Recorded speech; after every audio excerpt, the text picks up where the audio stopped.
വിവർത്തനം വരുമെന്ന് പറയുമ്പോൾ അതിന് സഹായമായ രീതിയിൽ മയിൽ നാട്ടിലേക്ക് ഇറങ്ങുകയാണ്.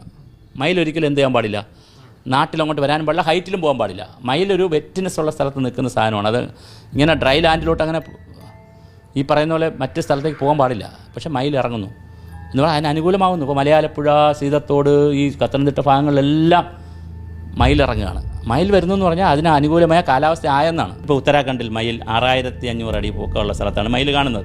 ഒരു 5000 അടിക്ക് മുകളിൽ മയിൽ കയറാൻ പറ്റത്തില്ല, കാലാവസ്ഥ കൊണ്ട് അത് ചത്തുപോകും. പക്ഷേ ഇത് 6000 അടിയിലേക്ക് മയിൽ കയറി. അപ്പോൾ ദാറ്റ് മീൻസ് അവിടെ കാലാവസ്ഥ മാറിയെന്നാണ്. നമ്മുടെ മത്തി, കേരളത്തിലുണ്ടായിരുന്ന മത്തി തമിഴ്നാട് കോസ്റ്റിലേക്ക് പോയി, അവിടെ നിന്ന് ഗുജറാത്ത് കോസ്റ്റിലേക്ക് പോയി, അതിങ്ങനെ പോവുകയാണ്. ഇന്ത്യൻ കോസ്റ്റ് വിട്ട് പോകും മത്തി. അപ്പോൾ മത്തിയുടെയൊക്കെ കാലം കഴിയാൻ പോകും. തവളകൾ മരിച്ചു പോവുകയാണ് ഒരുപാട്. തവള മരിക്കുന്നതിൻ്റെ അർത്ഥം വെറ്റ്നെസ് ഇല്ലാതാവുന്നതാണ്. വെള്ളം കുറേ നിർത്താണ് തവള മരിക്കുന്നത്. അപ്പോൾ അവിടെ ഡ്രൈ ആയി പോകും ലാൻഡ്. അപ്പോൾ തവള മരിക്കുന്നു, മണ്ണിര ഇല്ലാതാവും. ഇങ്ങനെ ഒരുപാട് സിംറ്റംസ്. പത്തിന മാവ് പൂക്കുന്നില്ല, ഇങ്ങനെ ഒരുപാട് സിംറ്റംസ് പ്രകൃതി വന്നു കഴിഞ്ഞു.